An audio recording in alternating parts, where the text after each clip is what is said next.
오늘 스가랴서 6장 11절로 13절 말씀을 우리 함께 읽었습니다. 오늘 읽었던 이 본문 말씀을 읽을 때 누군가가 생각이 나십니까?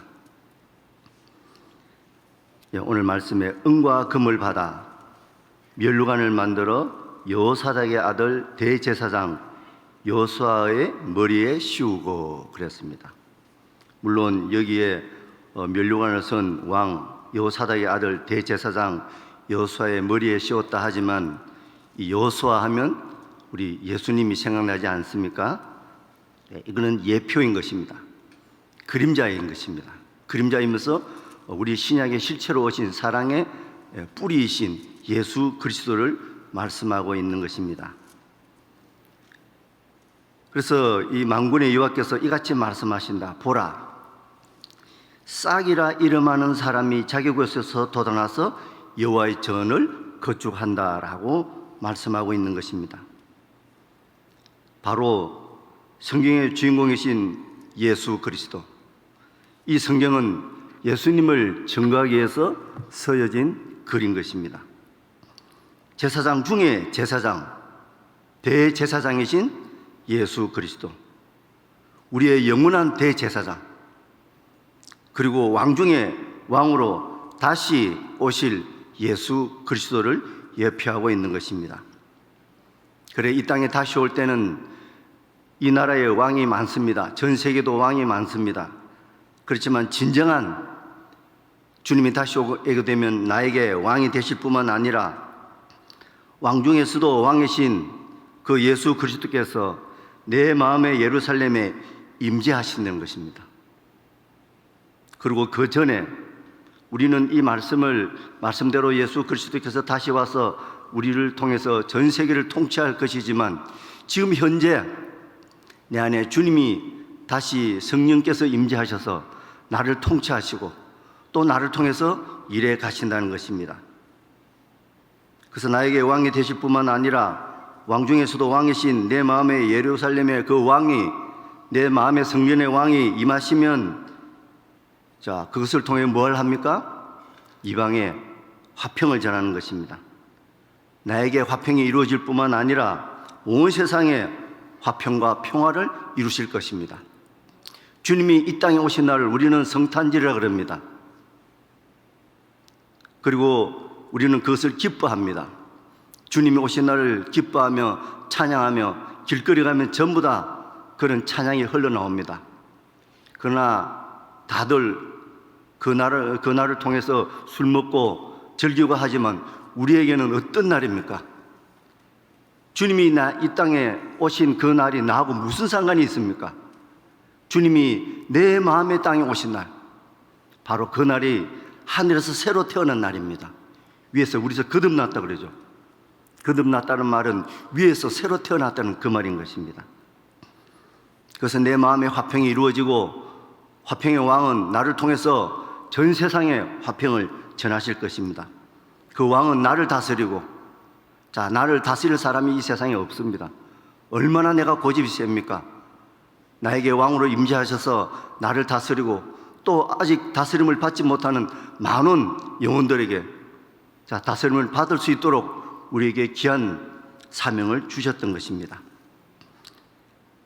싹이 나서 싹이라 이름하는 사람이 자기 곳에서 돋아나서 여호와의 전을 건축한다 그랬습니다. 이사야서 11장 1절에 이새의 줄기에서 한 싹이 나며, 기억나시죠? 그 뿌리에서 한 가지가 나서 결실할 것이요. 이새의 뿌리를 통해서 예수 그리스도, 그 왕족을 통해서 예수 그리스도가 탄생한 것입니다. 그래서 이새의 줄기에서 한 싹이 나서 12절에 보게 되면 그의 위에 여호와의 영, 지혜의 영, 총명의 영, 모략과 재능의 영, 지식과 여호와를 경외하는 영, 그 영이 강림하신다 그랬습니다. 주님을 뜻하는 것입니다. 내 안에 주님이 오시면 사람이 변화되는 것입니다. 우리는 결코 변화되지 않습니다. 죽어다 깨어나도 우리는 변화될 사람이 아닌 것입니다. 근본이 잘못됐기 때문에. 그렇게 되면 우리는 사람을 함부로 판단하지 않습니다. 여호와의 영이 나에게 임하게 되면 하나님을 경외하게 되고 눈이 보이는 대로 심판하지 않고 들리는 대로 판단하지 않는 것입니다. 보는 눈이 달라지는 것입니다. 그리고 공의로 가난한 자를 심판하고 정직으로 겸손한 자를 판단한다 그랬습니다. 왜요? 주님이 나에게 오신 그분이 공의롭고 겸손하고 또 함부로 판단하지 않는 모든 사람을 긍휼히 여기는 자이기 때문인 것입니다. 그래서 공의로 허리띠를 삼고 성실로 그의 몸의 띠를 삼는다고 말씀하고 있는 것입니다. 주님의 임재를 말씀하고 있는 것입니다. 또 생각나는 말씀이 있죠. 사도행전 1장에 이 이스라엘 백성들 또 유태인들은 오로지 먹고 배부른 것만 생각합니다. 베드로도 3번이나 주님 앞에 네 사랑하나 그래놓고 다시 세워졌는데 또 육신으로 돌아갑니다. 이스라엘 나라를 회복함이 지금입니까? 항상 이렇게 내가 육신적으로 어떻게 편하게 떡 먹고 배부른 일이 없습니까? 그걸 항상 우리는 생각하는 거예요. 그건 너 알 바 아니야. 그거 너 알 바 아니고 성령이 임하면 네가 권능을 받고, 자, 성령이 임하면 권능을 받는다는 것은 나 예수를 전할 수 있는 능력을 부여받는 것입니다. 그래서 온 유대 사마리아 땅끝까지 복음을 전해라. 그렇게 예수님은 말씀하시고 하늘로 올라가셨습니다. 우리는 하나님의 말씀을 참 너무 이 말씀이 꿀송이라 그러죠. 얼마나 말씀이 달고 좋고 설교하면은 축복이 있고, 자, 그렇지만 현장에 나가면 그 말씀을 먹고 나가면은 자, 만만치가 않습니다. 세상에 복음을 전하려고 해도 핍박이 오고, 자, 그렇지만 그 내 입에 들어갈 때는 꿀송이 같습니다. 여러분, 하나님의 말씀이 너무 꿀송이 같지 않습니까? 그런데 실제로 이 생활 속에서 나타나려면은 이 충돌이 있는 것입니다. 내 안에 영양분으로 공급이 되려 그러면 이 에너지가 발생하는 것입니다. 우리 오늘 날주 본문 요한계시록 10장입니다. 요한계시록 10장 우리 8절 읽겠습니다. 요한계시록 10장 8절 우리 같이 읽겠습니다. 시작. 일곱째 천사가 소리내는 날,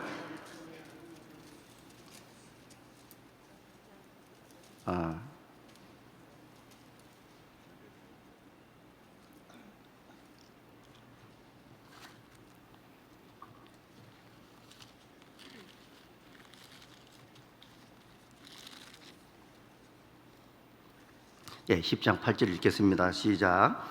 하늘에서 내게 들리는 음성이 또 내게 말하여 이르되 네가 가서 바다와 땅을 밟고 서 있는 천사의 손에 펴놓인 두루마리를 가지라 하기로. 자, 하늘에서 소리가 들렸습니다. 하나님께서 요한에게 이 모든 환상도 보여주고 말씀도 들려주셨습니다. 그래서 나한테 말하기를 바다와 땅을 밟고 서 있는 천사의 손에 펴놓인 두루마리를 가지라 라고 말씀하셨습니다.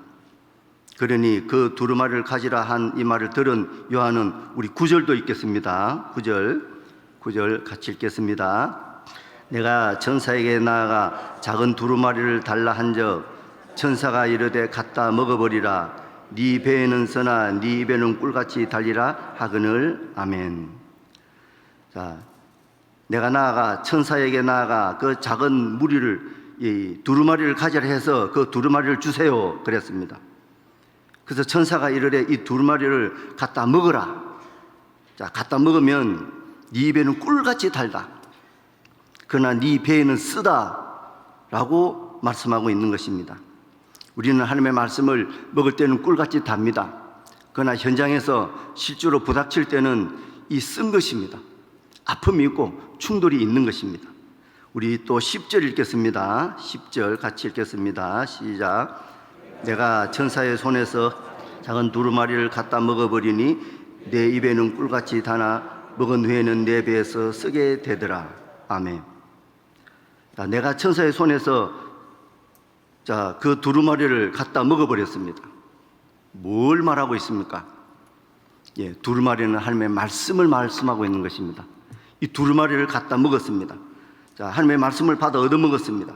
그래서 입에서 꿀같이 달지만 배에서는 쓰게 되리라. 우리는 이 말씀을 먹고 현장에 나가서 살아갈 때는 세상이 만만치 않습니다. 그리고 복음을 전하려고 하면 부딪히게 됩니다. 그렇지만 성령이 임하게 되면 내가 변화되어서, 변화되는 것이 뭡니까? 말이 달라져요. 각종 나라로 방언을 말한다 그랬는데, 이 방언이라는 것은 말을 말하는 것입니다. 내 말이 부였던 말이 분명해지는 것입니다. 그래서 말이 확실해지고 예수를 확실히 증거를 받아서 확실히 증거할 수 있는 능력을 부여받았던 것입니다. 그러므로 내가 복음을 입을 벌리면 하나님의 나라가 확장되는 것입니다. 오늘 읽었던 말씀에도 여호와의 성전을 건축하는 것입니다.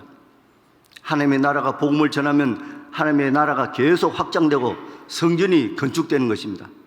내 안에 내가 성전이 건축될 뿐 아니라 이 하나님의 나라에 이 교회가 계속해서 확장해 간다는 것입니다. 자, 이 두루마리를 갖다 먹고 현장에 나가서 내 배에는 쓰지만 결국 이것은 하나님의 나라의 확장을 위해서 주님께서 나에게 임재해 주셨던 것입니다. 우리 11절 읽을게요. 요한계시록 10장 11절 같이 읽겠습니다. 시작. 그가 내게 말하기를 네가 많은 백성과 나라와 방언과 임금에게 다시 예언하여야 하리라 하더라. 아멘. 자, 그가 내게 말하기를 네가 많은 백성과 나라와 방언과 임금에게 다시 예언하리라 하더라. 자, 우리는 많은 백성, 나라, 방언, 이 방언은 뭐 샬라샬라 하는 것도 방언이지만 예수님의 말씀이 분명해지는 것입니다. 그때는 부였던 그 신앙이 예수 그리스도가 임재하면 내 안에서 변화가 되고, 또 변화되는 이 기적이 뭐냐면 방언을 하는 것입니다. 말이 분명해지는 것입니다. 그래서 내가 확실히 받았던 이 복음을 확실히 전할 수 있는 것입니다. 이 복음을 전하는 것은 하나님의 나라를 확장하는 것입니다. 그래서 여호와의 성전을, 오늘 본문 말씀에도 여호와의 성전을 건축하게 되는 것입니다. 건축하고 그가 여호와의 전을 건축하고 영광도 얻고 그 자리에 앉아서 다스릴 것이요. 주님은 이 땅에 오셔서, 내 마음의 땅에 오셔서 나를 다스리고 또 아직도 다스림을 받지 못하는 많은 영혼들에게 하나님의 다스림을 받아야 하는 것입니다. 그때 화평이 이루어지는 것입니다. 자, 화평의 말씀, 선지자들에게 전한 이 복음의 말씀, 이 하나님의 비밀을 하나님의 지혜인 예수 그리스도 복음을 전하는 것입니다. 하나님의 나라를 확장하는 것입니다. 하나님의 성전을 건축하는 것입니다.